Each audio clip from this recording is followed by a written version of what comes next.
the kind of toss answer I give to people, and that's about it. And then she was like, she said she wanted the real answer, so I gave it to her, which is like... So when she says, what's your favorite superhero? Yeah. Your real answer is what? Real answer, Mitchell 100 from Ex Machina. Yep. And... John. Shut up. And the fake one? Well, not the fake one, but like, the more palatable... The easy button answer. Yeah, that's Daredevil. But then... But overall, it's like, she wanted the actual, like, real answer, and she got it, and, like, And then she was like, who is this person? Actually, oddly enough, she knew. So, yeah, exactly. Nice. So she knew, and then... Icebreaker. I know, we end up going dancing at this weird place. Hello. Good answer. Good answer. Yeah, good. Yeah. Justin's got game. Anyways, welcome to the Heroes World podcast. We are all here together to talk about comics. I'm here with Neil Speakman, John Ho, and Justin Elliott. Hey, what's going on? Full names today. So we're here just to discuss the comics because last week we had some technical difficulties. Christmas got canceled, people. So Neil's going to start off with DC. What's going on? Lots and lots and lots of stuff is going on this week in DC. Yeah, I'm going to have to try and get through this as quickly as possible. So basically, first and foremost, we've got the #1 issue of Justice League of America, written by... Yep, exactly. Yeah, this is where it's going to be at. Geoff Johns is writing, and he's also the writer on Justice League, and with art by David Finch. So this looks like it's going to be a pretty solid book. Who's in this Justice League? It's the sort of, I hate using the word B team, but you've got the B team. Martian Manhunter, Savage Hawkman, the new Green Lantern, Green Arrow, Catwoman. So a lot of the again, secondary characters vibes in there are getting their own Vibe and Katana. Also made it. So a few characters that weren't served that well with their solo books have been put into this one. Saving grace is that are they led by Booster Gold? Absolutely not. Then I'm out. So I'm neither in. I am now out. So highly recommend picking that up. Give it a read. It looks like it's going to be a really cool series. I don't know how can it be cool without Booster Gold? I don't understand. That this doesn't make sense. They don't just make comics for you, man. The Booster Gold is the be-all and end-all. When Justin, if that girl asked me who's your favorite comic book character, I'd say Booster Gold. Skeet, skeet, skeet. Booster Gold was leading Justice League International. Yeah. And, the books didn't do so well. Is that book still going on or no? Is that over? No, it's over. I think it's done. But that's just because people were intimidated by his awesomeness. Well, at the same time, though, there was, again, Justice League International, there was that kind of moment where, past Booster Gold showed up and was like, you gotta watch out, Superman and Wonder Woman can't be together. So, maybe he'll be coming back for something like that, No, the important factor is this one features Geoff Johns writing it. So that's what Justice League International didn't have. That was the missing ingredient. And if you know Geoff Johns, what he did for Aquaman, what he's done for Green Lantern, the guy has a way with characters that people don't necessarily care too much about. So yeah, like I said, this has a very promising book. Equals no sale for me. Booster Gold out of here. He already wrote. Geoff Johns already wrote Booster Gold. I know. I want more Geoff Johns Booster Gold. Can I finish? Can I finish? No, Booster Gold's gonna be in a new book called Lying in the Gutter. I'm gonna mute you all. Anyway, we've also got. Speaking of Justice League, we've got Justice League: The Throne of Atlantis conclusion. So Justice League number 17, also written by Geoff Johns, art by Ivan Rice. I have a question. Does that one have Booster Gold in it? No. Okay. Anyway, we've also got the first 3 issues of the Wrath of the First Lanterns, which is essentially the next event or crossover event after Rise of the Third Army. So we've got Green Lantern 17, Green Lantern Corps 17, and Green Lantern New Guardian 17, and these are all sort of interconnected. If you were reading Rise of the Third Army, you know it was a winner. So this is the continuation. Also sort of led by Geoff Johns once again, so I think that pretty much speaks for itself. Man with the widest touch. Pretty much. We've got I think it's the second last issue or third last issue of Grant Morrison's run on Action Comics. Yeah, he's wrapping that up soon. Action Comics number 17. So he basically is starting to tie up all his loose ends for this book. So highly recommend that, not only from a reading standpoint, but from a collector's standpoint. We've also got the Death in the Family Aftermath. Batman Death in the Family wrapped up last week. Unfortunately, we weren't able to talk about it. It was phenomenal, and that's, I think, me understating it. This essentially is the one book that is kind of kind of wrapping up the final threads in another series. Batgirl and Batman and Robin, all those books have kind of now gone their own way, Yeah, they've kind of and moved this is forward. still slightly connected to Death in the Family. So if you were enjoying that event and you were reading all the tie-ins, you definitely want to pick this up. We've also got Nightwing 17. So like I said, the Death in the Family wrapped up. So this is sort of a new status quo. I don't want to, if you didn't read Death in the Family or haven't read it yet, I won't spoil it for you. We'll be doing that probably later on in the podcast. But basically all the Bat family characters have a little bit of a different hitch in their step now, and Nightwing 17 will probably be the first indication of what direction these characters are going to go in. The cover says he's on a rampage, so This is a good book. Yeah, it is a This great is book. It's going one on. of one of actually more popular DC books, so definitely want to pick that up. It sells out very fast, almost every week that it comes out. One book that I'm really, really, really looking forward to is the basically the finale to J.H. Williams III's Batwoman, which has basically been telling a story from issue number 1. So this is issue number 17 now. It's the final sort of culmination of 17 issues worth of story. Batwoman and Wonder Woman are taking on Medusa and the Weeping Woman, and it's art by J.H. Williams III, which is essentially money in the bank right there. So if you haven't been reading this, shame on you. You can take like every panel and put it in a frame and hang it in a museum. Absolutely, Yeah. Like that's absolutely. how good the book. So, and like, even art just the on this cover book is. It's alone, just- I'm It got usually- so much drooling. style. Yeah, it usually takes me a week to read a Batwoman issue. Yes. Just because I'll spend like a good 4 or 5 days just kind of pouring over the art, and then I have to read the story again because I didn't pay any attention to that at first. Yeah, But it's- overall, the story is actually really good. But the art just visually just melts my eyeballs Yep, absolutely. in a good way. We've got Birds of Prey number 17, which is sort of not as connected to the Bat family as it was when it initially started, but they have sort of incorporated the Court of Owls story is still lingering in this book. So definitely check that out if you've been reading. Catwoman 17 is another sort of under the radar book here at Heroes World. It's very popular, but we don't really give it a lot of time talking about it. And as I mentioned earlier, she is now a member of Justice League of America, so it'll be interesting to see how they play that out in both books. We've also got Green Arrow number 17, which is worth mentioning only because Jeff Lemire is now writing it. And if you're not familiar with him, he was the guy who was writing One of Animal Canada's Man. finest. One of Canada's finest writers. He's a very good friend of Scott Snyder. They worked hand in hand on the Swamp Thing, Animal Man, Yeah, the Rot World stuff. storyline, and he has now taken over Green Arrow. So I have very high hopes for this book now.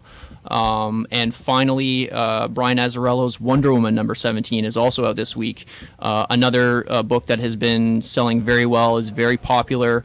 And it's managed to sort of keep its team together through 17 issues. Yeah. So there's a lot of consistency in the storytelling, and it's just been a really sort of refreshing take on the Wonder Woman Exactly. character. Yeah. And also another thing is I probably mentioned this before, but unlike Stu, who's getting no booster gold, I'm lucking out and getting Orion, Dog of War, in my Wonder Woman nowadays. So so the new gods have a place. Sorry, Booster, but new gods The have a universe place. wouldn't exist without Booster Gold. Quick question, Neil. We talked about heroes, comic book characters. Who is your favorite comic book character? Like the real one, not Batman. Yeah. Batman. Easy answer. He's your actual. He's He's your my dude. actual Your favorite actual, character. not the since- easy button one? Not the easy Like, button you're one. not He's going my obscure? favorite character. If I had to pick another character who I've sort of grown to love, that's tough. You get back to me on that one actually, because it's Batman all the way gotta for me. mull it over. Yeah, I got to mull it over. All right. Yeah, just one final thing from DC. They're also on their Vertigo line, which one of the few Vertigo books that are coming out. They are releasing the final issue of Hellblazer 300 comes Yeah. out this week. Yep. So that's It's been it's been end a of an long era run. there. Yeah, it's been a long run. Again, a lot of amazing writers have really have got their hooks and touched that book. 300. This is number 300. I for believe a he's Vertigo actually. book. I believe he's actually going to be getting his own book too in the New 52. If I'm not Yeah, mistaken. it's gonna be Now, how more connected DC it rap. will be, but it'll probably be more sort of mainstream Yeah. fare than the Vertigo Well, stuff there's is. a couple of things you just have to remember. Listen, the swear. Actually, 'cause the thing is, I remember seeing Brian Azzarello. He was talking about what he wrote Hellblazer, why he did, what stories he did, and essentially he said he wrote stories about what scared him. So it wasn't so much necessarily this whole thing of it has to be supernatural. All this stuff. It's more whatever's scary, whether it be just people being like horrible to each other, Right. that can be just as scary as having like a ghost. So hopefully they kind of continue that sort of thing where they keep like this element of horror, and it doesn't have to be like werewolves and monsters and whatnot. It just has to be something like creepy and just wrong with the world to make sure like John Constantine can be there for it. Hopefully this works out. Very cool. Justin, Marvel, what do you got? Marvel. Again, same type of thing as DC. There's There's a crap Ton of books. see, is that an official unit of measurement? Just crap ton? Crap ton. I think it is actually. Okay, yeah, actual Yeah. unit of measurement. He Okay. was started in Back to the Future. Yep. Right? Okay, so not in alphabetical order because I kind of messed that up. But overall, what I can start with is issue 4 of Rick Remender, John Romita's Captain America book. If you've been reading this book from the get-go, it is kind of wacky and it's pretty bizarre. Captain America's stuck in like Arnim Zola's like crazy world, and he's grown a beard. That's what's really happening here. Yep. Like, that's how He got desperate jealous. times His have hair gotten. out too. Yeah, times have gotten tough. Let himself go. Growing beards. Hippie Captain America. Again, this continues kind of like that same type of madness. Where last issue, Captain America, he lifted his shirt and realized there was Arnim Zola growing in his chest. So he has some issues, and this is kind of going to That could be a problem. Yeah. Yeah, good. keep up with that. Also, this week we have Frank Cho's Savage Wolverine. Now, I read the first issue. It was pretty good for a first issue. Yep. And but what really kind of makes it, listen, let's be honest here. It's Frank Cho drawing Shaun of the She-Devil and dinosaurs. That's why we're reading this book, really. Yep. And it works out really well for those who like dinosaurs and those who like books and women. So either way, Mentally Very clad pretty. cave woman. Yep. Yeah, absolutely. yeah. Also, we have Thor: God of Thunder. Yeah. Jason Aaron's a Thor book. Asad Ribic's still doing the art, so it's really working out well. Apparently, between Thor and like the Guardians of the Galaxy stuff, there'll be some sort of crossover, like not full-on crossover, but can like see that. slight crosses going on between like thematic storylines. So keep your eyes out for both books, really. Yeah, Thor's book seems to have been, even just in this book alone, he seems to kind of be off in his own world. Yeah. It's not very connected to the other Marvel books. It's been fantastic in my opinion. So it'll be, I think there is definitely a potential for a link with Guardians of the Galaxy to sort of bring that into the Marvel U while also connecting Thor to some other characters. Yeah, exactly. Into They him kinda- sort of they're being letting it- solo. They're letting kind of like develop as this kind of cosmic. Because again, I'm not sure if any people know this, but overall, like when Warren Ellis was writing Thor, his whole thing was Thor's actually, all the Asgardians are actually aliens whose technology is so far advanced that just seems like magic. And then when people saw them as gods, they kind of just adopted that role. So even if they don't go that full route and kind of like explore that more, the concept of that being more cosmic based really kind of makes sense and like kind of moving it forward. And then also this week we have another action-packed Here Comes Daredevil, Man Without Fear, written by Mark Waid and drawn by Chris Samney.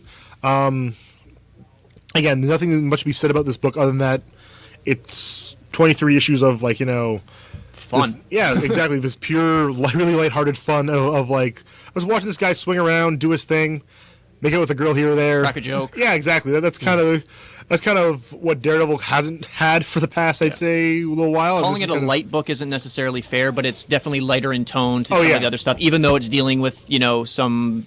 Well, there was a couple times in Daredevil, like back in the day, when things got real dark, Yep. Yep. like real dark. Yep. So Well, overall, even now, End of even- Days, right? Look, Or Kevin is that what it's Smith's called? run. The End of Days book is very dark. So. Yeah, same type of story with Daredevil. The best way to describe it is the light for those who haven't read like kind of like the Bendis or Brubaker run of Daredevil. This this Mark Waid Daredevil, essentially the equivalent of what is it? Sunshine and Puppies. Well, I was going to say I'm not a big In Spider-Man comparison. guy, but would it be fair to compare it to sort of the tone that Spider-Man used to have? Totally, or- yeah. There's a lot of kind of similarities. So if you're reading Daredevil, keep it up. Actually, Chris Samney does amazing art all Yeah. the time, and just check it out. Also, we have Brian Parsons, Deadpool. He's still fighting dead presidents. I think this one. Who's in this one? I believe not Nixon. Reagan, yeah, that guy. That guy. Yeah, Reaganomics. Continue. yeah. He fights Reagan. So Talk about ruining my If you- childhood. listen, if you want to see Reagan go down hard, this book's for you. And it's been another very popular book at the store. Oh, we so fun. very rarely have any issues of that. We've had to bring it in a couple of times. It's one of our better selling Marvel Now titles. It's quite awesome. And also, I know I'm a big Hulk fan. Now John's kind of becoming more of a Hulk fan, and here's why: Indestructible Hulk came out, number 4. And who's running that? Oh, Mark Waid again. Like that guy is just busy. Like I can't even. I don't think he has time to take a shower. Lionel Yu's drawing it. Mark Waid's writing it. Issue 4 again. Issue 3 came out like a couple weeks ago, or close to a month. I think it's Actually, that one's about a month. Yeah, it's about a This month. one's actually on a monthly schedule. It feels like. Which is weird because all the Marvel Now books are all this like non-monthly Most schedule. of them are, yeah. So then this game kind of continues it on. More Bruce Banner being awesome, and if you start reading this book, I think we do have the first 3 issues. So if you want to check it out, it's a good run to be a part of. Also, a book that came out a couple weeks ago. We ordered some copies. The Fearless Defenders, written by Chris Bunn. I feel as though this Fearless Defenders is kind of this mix of, like, not so much the Defenders. Actually, I guess somewhat Defenders because Valkyrie's on it, but it's more like what was it? Like Misty Knight, Misty Knight, and what's her partner's name? Because no one knows. No, I remember their book was called Daughters of the Dragon. I think. Before. Yeah. So essentially like your lady Luke Cage and Iron Fist going around doing stuff. Yep. First issue came out. The art looks fantastic. I believe it has a nice fantastic Mark Brooks cover. And It has all I need on it, which is hand ninjas. yeah, hand ninjas. And zombie heroes. Looks like a zombie Thor or zombie Asgardian. Some ninjas on it. Yeah, Yeah, ninjas. Got to hand. And I don't know if I guess they call it Fearless because Valkyrie's in it. So if you read Fear itself, there was a kind of like Right, a follow-up right. book called Yeah. The Fearless, which is actually a really good series. You can get that in trade paperback. Oh, yeah, I remember I would that. recommend That's that. Yeah. Also, this week we have Wolverine Max. Now, Hurley's unfamiliar with the Max line of comic books. It's a bit darker. It's kind of. Well, it says right there in the black box. It says explicit content. yeah. Yeah. Well, essentially, the best way to describe the Max line is kind of like Marvel's Vertigo, Yeah, that's fair. but not as kind of loosey goosey with But it will usually What feature a goes in- yeah. superhero. It features whereas, superhero. whereas DC's Vertigo is yeah, there's been typically Punisher, there's been non-superhero stuff. Deadpool. Yeah, exactly. Yeah. And they're definitely darker, edgier takes on the character and their world, I guess. Again, I haven't read a bad Max book. This one's no different. Moves really well. It does that cool thing of showing, listen, Wolverine. He's not really so much the best at what he does, just that he's kind of immortal. So that's what makes it like when you outlive all your enemies. That's why you're And the best. Awesome cover. Oh yeah, If I did say so myself. fantastic jock cover. Also this week we have another Superior Spider-Man. This is issue number 4. There's kind of a nice cameo by a very important villain. I'm not going to spoil who, but like a very important villain shows up. It is pretty good. And Giuseppe, I forget his last name. Pardon me, Giuseppe. Giuseppe Camiocoli. He's doing the artist instead of Ryan Stegman this week. Looks fantastic. The book again. This book is I find it's one of more interesting books. I'll say this right now. I will say that Superior Spider-Man is kind of along the lines right now of when Dick Grayson became Batman, where it's just like these kind of different takes Excellent. on things. That's a very fair and it's comparison, kind of fun and interesting to read about Yeah. it because it's not it's not similar to what you're not similar or used to what you're seeing. So any of you people who are like, oh, I can't believe that, it's like, well, it's good, it's worth it, check it out. And it's also, I mean, despite the sort of mixed, I don't want to say mixed reviews, but the sort of, there are a lot of people who weren't necessarily happy with. oh, you mean all that haterade? Yeah, people are drinking that haterade. Well, if you check the shelves at Heroes World, we have no back issues, and Yeah. we have been bringing in a ton of this book, so it's selling extremely well. It continues to sell well. People are really digging it, and I think it's for that reason that Justin said. It's just a different, fresh take on the character, and this doesn't necessarily mean that Peter's gone forever. Yeah, exactly. It's just another way of telling Spider-Man stories with a different bent. And I, for one, not being a Spider-Man, hardcore fan, I've been very impressed with.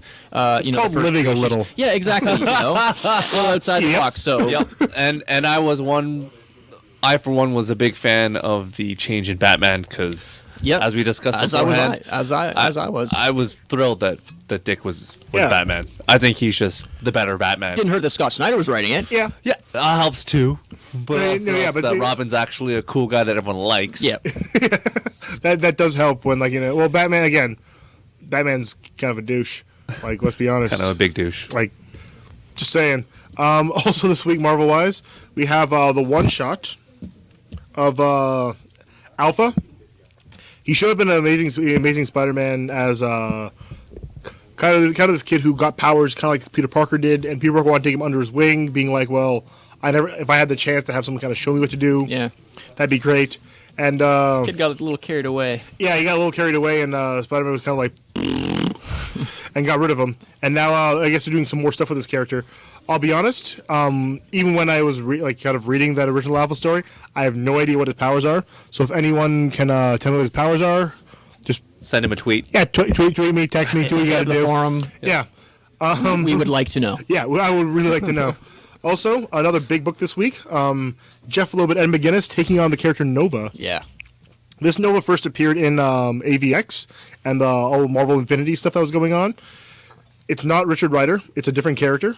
But at the same time, I'm kind He's of a interested. kid, too, Yeah, right? it's back to being a kid. I'm kind of interested to see where this goes. Yeah. And again, this is probably going to intersect with kind of the new Marvel cosmic universe they're starting to develop. So And I think this is actually going to be a very Is hot he- book. So is he the first guy in the new corpse? How's this? I think he's one of the new corps because like as I was looking through the book, not spoiling anything, but So you're saying that? there are other Novas. So you're saying that interesting. that Nova now is the Luke Skywalker of the new Jedi Order starting again, or Yeah. what? Yeah, That's dog. fair. Yeah.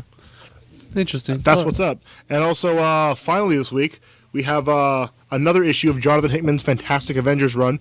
Again, these ones seem to be focusing on the individual characters who they've just kind of added. This one's about Captain Universe, or the essentially like again, if those who read the first 3 issues, she's the one who showed up and just kind of told told the bad guy to stop doing what you're doing, and he just listened. Yes, ma'am. Which is like, man, do you think Spider-Man ever wish you could do that to the Green Goblin? Like, just stop. Could you just stop, please? And have him just like, oh, yeah, fine. Like, all right, fine, I'm going home. So, yeah, this is an issue all about her. Again, drawn by Adam Kubert again. So, like, art's fantastic. Story's going to be, I think, building It's up to Hickman, something. so you know it's going somewhere. Yeah. And, again, if you read this, I'll think you have good taste. And, And we'll be friends. yeah, it carries a lot of favor. John Ho, what do you got for us? You can't really call them indie books, but I guess companies that aren't Marvel or DC. But from IDW, we have a couple offerings this week. We got the Borderlands Origins miniseries that they've been doing. That's number 4, featuring Brick. So if you're a fan of Borderlands, definitely check that out. There's 2 new Star Trek books out as well. There's the ongoing series number 18, and also the Countdown to Darkness number 1. Hey. So if you want the prelude to the movie, if you just want to read it, they will collect it into a trade paperback instantly before the movie is out. So keep an eye out for They that. will not slouch on that, no. Yeah. And the cool thing about the Star Trek book is also they don't the arcs tend to be like 1 or 2 issues, so Yeah. it's one of those books you can kind of just pick up a couple issues, read it, you get a complete story, and you're not having to read 6 or 10 Yeah, back exactly, issues. yeah. You can kind of just pick, Well, jump the on coolest at any thing about point. the Star Trek, the ongoing Star Trek book is to me that a lot of times what they do is they just take classic Star Trek episodes, Yeah. and just you remake it using the new cast. Yeah. So Tribbles, Mirror, I remember Mirror Mirror. yeah, like goatees and whatnot. Since they do that, it makes it actually pretty fun to kind of just read, hang out, and have it be good. Also, you take John. Well, the book that needs no real introduction because this book is blazing hot. We're selling as many copies as we do most Yeah. of the major superhero books. Like everyone's kind of talking about it. So if you don't know about it, shame on you.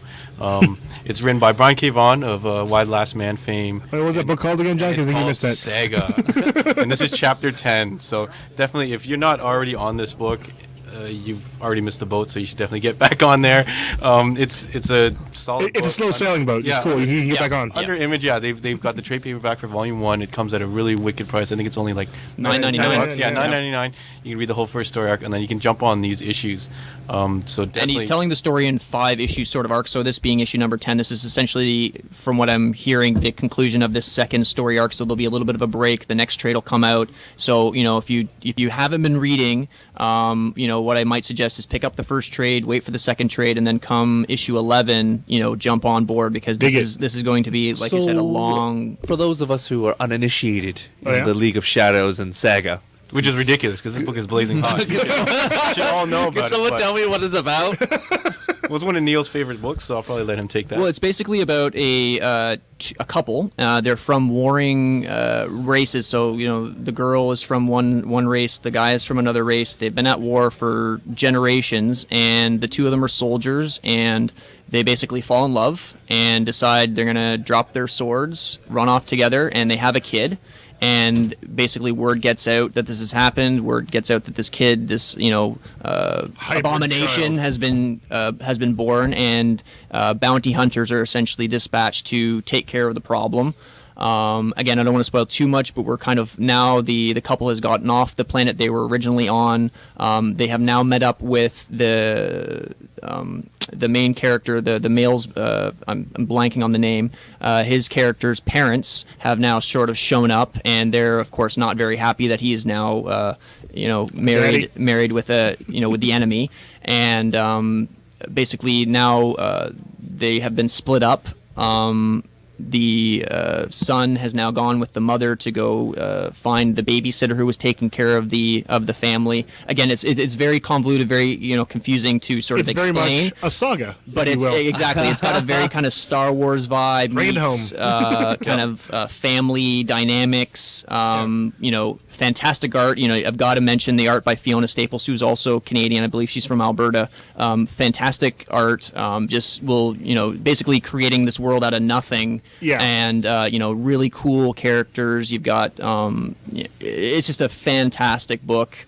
And like nothing John about has this said, book that It's a you're fun not ride. going to enjoy. Is all you're saying. fun ride, and it's super, super hot. So, now's the time to get on this book. Okay, and just shot John, so he's down right now. So the last book is something I'm personally a big fan of. Grant Morrison and Derek Robertson's book Happy. This is the last issue of this 4-issue miniseries. Essentially, what this book is really about is a hitman who kind of gets a head injury and starts seeing a blue flying donkey, and it kind of starts guiding him through his hitmanning endeavors. This wraps it up. I would say that this is a book that, again, if you're looking for something kind of a bit different, something done through Image Comics, That it is. highly worth you checking out. If you have that flair for things that are not normal. And it's Grant Morrison, so it's Yeah. going to be slightly bent in all the right ways if you're a fan of Grant Morrison. So, It'll be okay. Awesome. and then also there's a couple of trades worth mentioning. There's the collected Punisher by Greg Rucka, which is issues number 11 to 16. Which I'm not sure if that's the conclusion of his run. I don't know if it got to 16 No, is I where it don't- ended. I believe but that's this the one- next trade in the Punisher Yeah. series. We've also got the first volume of Thief of Thieves by Robert Kirkman, which is a sort of a kind of an underground, his other kind of hot book right now. Yeah. And then a personal favorite of mine is The Red Wing, which so by good. Jonathan Hickman, which is essentially how I was introduced to Jonathan Hickman. I picked this up on a whim. It's fantastic sort of sci-fi, philosophical weirdness that only Jonathan Hickman can do. With art by Nick Patera, which is the same team that is now writing Manhattan Project, which is my absolute favorite book right now. So if you're really enjoying Manhattan Projects and you want to kind of check out some of Hickman's earlier stuff, I cannot recommend this book enough. It's literally like my favorite book of the last 2 or 3 years. So much so that it's on your Facebook. Yes, absolutely. It is my Facebook logo, so that pretty much says it all for that book. Yeah. Awesome. Well, that pretty much wraps up our comic book review of this week. We're just going to quickly touch base on our thoughts on Batman's Death in the Family. I know we all kind of have our different views on it. As Neil was saying, that there were a lot of people upset that spoiler alert for Okay, this so we're certain gonna. time. Well- should we sign out and just say spoilers now? Or? Yeah, Yeah, we're okay. Gonna, we're All gonna right, talk well, about this we'll- book. So we'll, if you didn't read it, So let's do our Sign up closing now. up wrap Okay. at this standpoint. So where can we find more of you, Neil Speakman? I am on the forum. I actually just recently did my monthly top 10 books, so you can go on there and check it out. I'll also be doing a kind of a wrap up of what's coming out this week later on today. So you'll see that on there. And, like I say, if you have any questions about stuff, if you're liking stuff that I'm not covering or you want to chat books with me, sign up to the forum, get on there, ask me some questions. I'll be answering, as soon as I can. And, that's pretty much where you can find me. John Ho. All right, the usual, the Heroes World website, heroes-world.com. There's a link there to the Facebook, so you can like the Facebook page. And we also are getting some YouTube content out. So if you go youtube.com /Heroes World Online, you can find some cool videos up there. We'll probably actually do a video version of this podcast as well. Justin. You can find me on Twitter at thisJustinComic. And Big change. not random. Big change. But nevertheless, this is in comic, and you can sort of follow my new friend Cad Rapscallion on Twitter as well. Awesome. And Justin's got great taste, and he's one of those guys. He covers Immaculate. the stuff that normally doesn't get a lot of coverage. So if you're interested in something non-mainstream different or kind of what's the hot underground stuff, you definitely want to be being following that polite. Twitter. So quick thing. John, favorite comic book character? Okay, Okay, can I just go with at the moment? no, because we're gonna All give time, you. all time. Here's the thing, John. What? There's two. There's the one you give to people who doesn't really know about comics, but just ask you that as a question, and the one you give to someone who actually knows what they're talking about. I don't. You know what? Actually, I have a ton of favorites, but if I had to go to my go-to, it would probably be Dick Grayson, Nightwing, just because I don't really want to be Batman because he's a little dark. I'd rather be Dick Grayson. Fair enough. But He's if you're got the Dick Grayson skills. Batman, then you're even better. Yeah. That's That's the who I would dominant pick. force. That shit was But my tight. current favorite character is actually Simon Baz, Green Lantern, right now. Very cool. I think he's a cool new character, and I'm looking forward to reading the Justice League of America that just came out with him in it. So I was really worried where he was going to go after that, but he's going to be around, so I'm looking forward to it. Neil, now you had time to think. Basically, it's got to be Albert Einstein. In Manhattan Manhattan Project. Well played, sir. All right. So, spoiler alert, we're going to talk about Death in the Batman. Family now. Batman. Conclusion. Actually, death of the family. Death of the family. Death of the family. Yeah. So, your thoughts? Well, I thought it was great. I'm biased, of course, but I thought it was a great, twisty, don't know where it's going, don't know what to expect, kind of wrap up of a 5-issue, not including the other tie-in books, but basically I thought it was a great way to sort of reinvigorate the Joker, reinvigorate Batman, reinvigorate the Bat family, sort of play with expectations. And like we said, a lot of people were kind of disappointed that, spoiler, nobody died. I think that's and I think the that's big thing. That's ridiculous. Well, and I think that's really silly. I Just killing really someone doesn't think make a good it's story. Yeah, Well, overall, the way I saw it was there's a reason why it's called Death of the Family, and it's not so much like one of these characters is going to be like shot in the face or anything. It's more like, well, they have a dynamic, and this gets changed He's broken. because Joker yeah, basically breaks the family. Like, Yep. I guess we can talk about like the major plot point Yep. is Yeah. that I think it's that Batman knew, Joker knew who all his people were, and didn't say anything to anybody. yeah, So and people got messed up.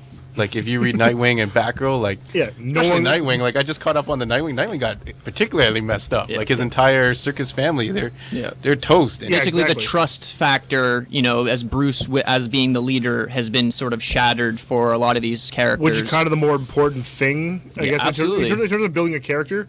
Like, just like, again, like, killing people, like, it leads to, killing characters leads to, like, again, that whole women in refrigerators thing, right? Just like, oh, just shoved her in a fridge just because we want to make him stronger. It's like, well, no, you can't just kill characters. You actually should, he's referring to Kyle Ragner's Yeah. girlfriend. Kyle Rayner, yeah. Yeah. But Look it up. Do you feel that the new Joker, because they talked about how it was a new look, and they went a little off book with the kind of scalped skull, brain slash kind of a stretched out face. sinew and musculature. So it was a unique look, but I kind of just like the classic look. I do too, but I think after, and again, this sort of harkens back to the Dark Knight, the movie. Heath Ledger basically hit a home run, and any time now the Joker, anything that follows that, people are going to be comparing it. So I think they went in another direction. They basically changed his look, they made him, nastier, more insane to sort of, this is sort of like the next step. This is another version of the Joker. They're not trying to build on what has come before. It's definitely a break in, both, figuratively and, What I really did like about the look of the Joker in this, though, was like, his constant just changing of costume. He's like, oh, I'm wearing my garage guy outfit. I'm wearing this outfit, going around, and like that kind of shows the theatrics. Yeah, you The imagine Joker- with this big, like, dusty circus trunk. Yeah, His typical trunk, like Mr. Dress Up. Mr. Dress Up, yeah, it's Mr. Dress Up, like, costumes and stuff. But I thought it was cool that it just wasn't aesthetic. Yeah, too. exactly. They used it as, like, a story element. Like, in 17, all the Bat families got their faces all wrapped up, and there's, like, platters in front of them, and you're thinking, oh, crap, he's going to lift this up, and there's going to be faces on the plate. They didn't do it, but for obvious reasons. Yeah. 'cause you couldn't yeah, have the that whole would have been a little Bat tough to family run with that. all mucked up. Batman could do face But transplants, I was scared. right? I was legitimately scared. Well, that's more Alfred's game because Alfred can do it. Not everyone else can. Sewing him back on. So my question to you guys is, what's next? What's going to happen next? Well, the one thing for me that it did was it basically, now that it's sort of shaken things up for the whole family, you don't know what's going to happen next. And I think this is sort of Snyder's and DC's way of, quote unquote, rebooting the character and the family that they didn't do when the New 52 first launched, because it, along with Green Lantern, were sort of kept kept status quo. So, for this to happen, just like as we're seeing in Green Lantern, we've seen some big changes over the last 17 issues. Which is kind of interesting that about like a year and a bit in, that's when they're really rebooting Batman and Green Lantern. The two books that didn't change are now changing, like, after all this time. But it's right? been a gradual change. Yeah. It's been a change where there's still threads that we can connect to the past. It has not sort of like a wipe the slate clean. It's been a kind of like a slow burn kind of change, especially with the Court of Owls. That was sort of Batman realizing like he didn't know Gotham like he knew he thought he knew Gotham. And then this is now almost like Batman or the Bat family not knowing Bruce like they thought they knew Bruce. And again, it's just basically going to take all these other books, Batgirl, Red Hood, Nightwing, and it just gives them an extra dynamic to play with. Now, whether or not the writers are able to run with that and do something great with it, but it's definitely given them something to work with that's, kind of freshens up all the books. Again, kind of takes them out of Batman's shadow a little bit. Oh, yeah. And, one thing I've kind of been mulling at is basically, these characters, they've been following Bruce's lead. They've been, he's basically kind of set the ground rules for what it means to be in the Bat family, what it means to sort of wear the insignia. And now they're kind of second guessing that. They're basically saying, well, maybe he's not perfect. Maybe we shouldn't be, why am I doing this? Am I just following Bruce's lead, or, am I going to, take the next step? And we saw a little bit of that with when Dick Grayson took over the Batman. He was a different kind of Batman, even though he was still loyal. He was a great Batman. Best Batman. He was fantastic, but he definitely still kind of was loyal to Bruce. Like, Bruce wouldn't do this, so I'm not going to do this. But now, with this sort of questioning Bruce's motives and, what else hasn't he told us, and can we trust him anymore? It just adds a really interesting dynamic to potentially to the storytelling from here on in. Yeah, they have everything kind of. Well, again, they've done a good job of like kind of mixing up like kind of how this is really going to work. Because one of the things too is like, if there's one person in that whole Bat family who could say, "I told you so," what the hell's your problem? It'd be the Red Hood, right? Because he was like, "Why didn't you kill this guy? He beat me to death with a crowbar, and you didn't kill him. Now look at us. Great. Now we're all tied up. Thanks, jerk." And you still won't do it, Yeah, right? exactly. And you still won't, after he, put us through hell and nearly, he made you think he cut off all of our faces, and you still can't do this. Yeah. So I can see where Red Hood is going to have this kind of like problem of. So is the solution to this somehow putting Booster Gold as Batman? Is that the Well, solution? you wouldn't put him as Batman, but at the same time, what you probably should do is bring in Booster Gold as like just some sort of a bat friend. I think No. Booster Gold, since he was acting behind the scenes, what he should have done is he should have set up some kind of accident for Joker, like he slips Solidified on a time, banana can't change peel stuff. and cracked his skull open. Because you know what? The other line. If he's truly this unsung hero, he would have taken that hit for Batman. No, because He knows Batman is the greatest. he taught the teachings to Rip Hunter. You can't mess around with time travel. Yeah. You gotta let it be. Remember that- You gotta let He it could do it be. in current. He doesn't have to travel back in time and do it. He could do it like now. You remember that issue of Booster Gold where he's trying to stop Joker from shooting Barbara Gordon? And the whole issue is just him trying over and over again, and he can't do it. He can't like do it. Groundhog Day It's his style. personal Groundhog's Day. Yeah, Yes. he's trying to do it, just can't do it at all, and then like Rip Hunter's like, well, solidify time, man. You can't change things like this. Yep. And don't forget, Batman backed him up, Booster Gold, as leader of the Justice League He did. International. Yeah. Yeah, So I'm he just saw saying. Booster's potential. I'm He just was- he saying, was on Ted the Booster Core Gold team. is out of the picture. Can we just not slide in Bruce Wayne and just have a feel-good comic for a little while? Like, wouldn't that just turn everything on its head? That would turn things on. Flip it on its ear. a Because bit, Ted Core and Bruce Wayne not that dissimilar. They both have companies. Yeah. You know, they both follow small animals, insects, and whatnot. I'll be honest with you. I would love to have seen Ted Cord come back to the whole 52 because his death was a huge thing. It was a huge thing, and not because I love Blue Beetle or anything like that. It's because that 80-page giant they released where you're just you kind of understand who this guy is and kind of where he stands, and all of a sudden he dies and you're like, holy Dies crap! at the end. That's so cool. Wow. Later. And that was a tough time, and again, just What was the story arc It's, called again? it's the 24 before the 24. which one? the whole Blue Beetle dies. Oh, that was Infinite Crisis. Infinite Crisis. Yes. That was quite the time. Yeah, it's 24 mastered it where they bring a character in, you kind of like them, and then by the end of the episode, they kill them for no reason. Well, again, to me, it doesn't have to be the end of just the end of the issue or the end of the story. It's spend longer times building up those characters, and you just kind of drop it throughout the book, here and there. So when something does happen, you're like, oh, okay, I was just starting to like that person. Yeah, that definitely had some gravity when Yeah. it happened. It definitely, and I wasn't familiar with the character, at the first, You just really like, care, why yeah. are they giving Blue Beetle such a, a platform? And Yeah. then, there was a reason Well, for I it. find whenever you see a character kind of get that kind of spotlight for a while, you're like, oh, that guy's dead in a minute. Yep.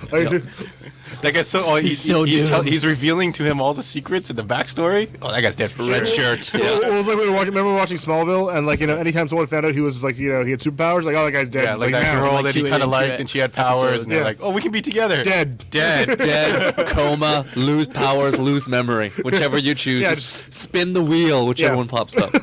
Anyway, so needless to say, you should check Death of the Family, That's correct. and as everyone here highly recommends reading that book.